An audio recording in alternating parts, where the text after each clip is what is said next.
I'm here with Rob Berschinski, who is the Senior Director and Special Assistant to the President, leading on democracy and human rights issues at the White House, and also a former colleague of mine as the former Deputy Assistant Secretary of State working on Russia and Eurasia in the Bureau of Democracy, Human Rights, and Labor under the Obama administration. Rob, it's really wonderful to have you here. Thanks, Rose. It's great to be here in Brussels. In Brussels.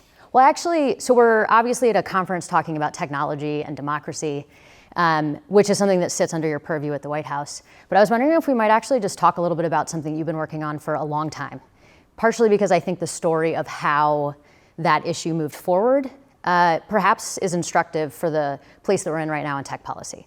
And so maybe not surprising to you, I'm going to ask a little bit about the anti-corruption work that you've been involved in, and the nerdiest word on the planet that I think all of us wish had a better term, but beneficial ownership. Yeah. Could you tell us, first of all, a little bit like what is the whole beneficial ownership thing? And then I just want to go back to kind of even the days when we were in the Obama administration, how the community formed around the issue of anti-corruption and beneficial ownership. Yeah, okay. So I think we could start out this conversation by banishing the phrase beneficial ownership. We'll forever. Talk about, transparency with regard to shell companies. I like might that. Be a little bit easier for people to digest. That's so great. At the end of the day, what we're talking about here is making sure that within the American financial system and in the international financial system, people understand where foreign actors are putting their money, because we know for a fact that corrupt and kleptocratic foreign actors, because there's generally no rule of law at home for them, want to park their money in places where they know it can be safe. Some nice hypocrisy. Not least the United States. Yeah. So that's where the phrase comes from, and really where the impetus for a lot of our anti-corruption and financial transparency work came from.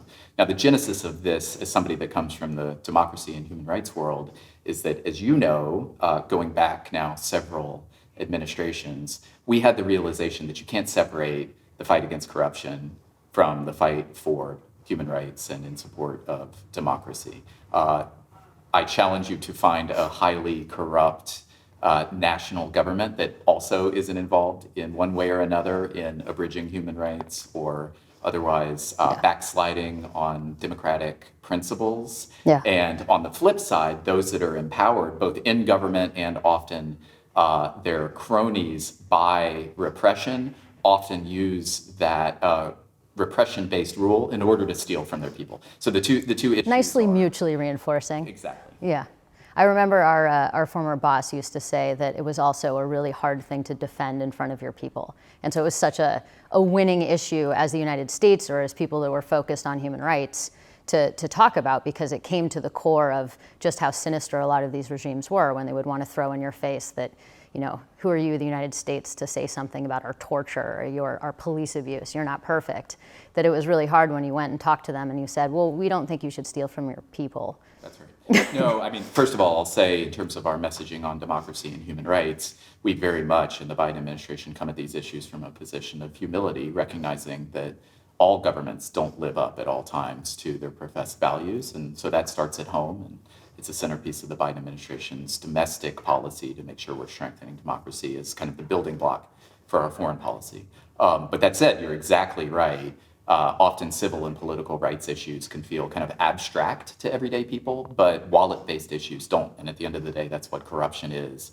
So if you look at mass popular movements across the world that are trying to hold their governments to account, is often they're based in a sense that those government elites are corrupt and they need to change. You know, we're at a tech conference, and what I think is really interesting is it feels like we're not allowed to say beneficial ownership, the accountability and anti-corruption and transparency movement, that there are a lot of lessons to be taken and some corollaries for the tech conversation right now, where we have similarly an international community that is starting to turn on to the existential need to ensure that we're governing technology in a different way and building technology in a different way. And then you have these policy communities of, you know, the privacy folks and the content folks and the, you know, China folks and the privacy folks who are all having similar conversations but in separate rooms. Yeah. And so I wonder if you have any advice for folks at this moment, and particularly for the role that you're in, of what we can learn from that experience in doing a better job now of part of what we're trying to do at 360 Open Summit, of bringing communities together from different parts of these issues to find the common progress. What should we keep in mind? And what do you think that everyone listening to this should take as a call to action? Sure. Well, first and foremost, thanks for having me here at the 360. We're so happy you came. What you're doing here goes a long way in terms of addressing exactly this dynamic.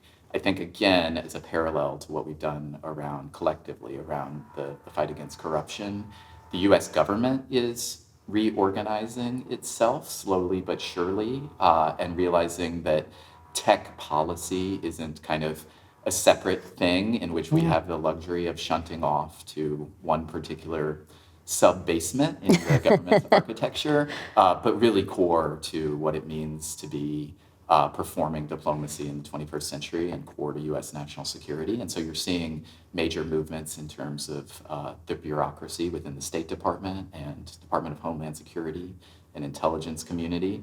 And then also at the White House, we have whole new offices that didn't exist under the Obama administration. And I can say, as the official responsible for democracy and human rights, laser focus on technology issues to include a full-time staffer who's working only these issues all the time. So that's what we're doing within the US government. I think what's essential to us and the policymaking processes that we engage in is what the Atlantic Council and others are doing on the outside to mirror that, to bring in disparate voices, those that consider themselves kind of first and foremost hard security people, with technologists, with the democracy and human rights advocacy crowd, and building, again, just like to use the parallel you're drawing of the anti-corruption struggle, to build a common lexicon, a sense of roles and responsibilities, and so on and so forth, to build partnerships between the executive branch and the Congress to make sure that we're operating towards common goals with common aspirations. So what you're doing here is one step. It's a long process, of course, but it's absolutely fundamental. We're super grateful that you've been here and you've been in sessions and chatting with folks. What's one thing that you're taking away from this conference, an interesting conversation, an interesting tidbit, or a thought that you're going to sit with? Yeah, well, what I'll leave you with is just how valuable several of your panels have been. You know, I'm excited on behalf of the Biden administration to be here talking about the Summit for Democracy process that we're engaged in. But I'll also say that getting to sit in a room and watch those that have been personally impacted by commercial spyware, telling their stories on stage, left a lasting impression. We are taking this issue incredibly seriously within the administration, have put a number of commercial spyware companies on our so-called entity list, a blacklist of forms, because we find this technology to just be such an infringement of basic rights and so threatening to national security. We're looking to do more in that field, but we need kind of the power of those personal testimonies. So that's been really great to hear first person. That's wonderful to hear. Well, thank you for taking so much time to be here. Thanks for doing this conversation and for everything that you are doing from your position in the administration to drive forward these issues. And we're excited to keep working with you. Great. It's a pleasure. Thanks, Rob.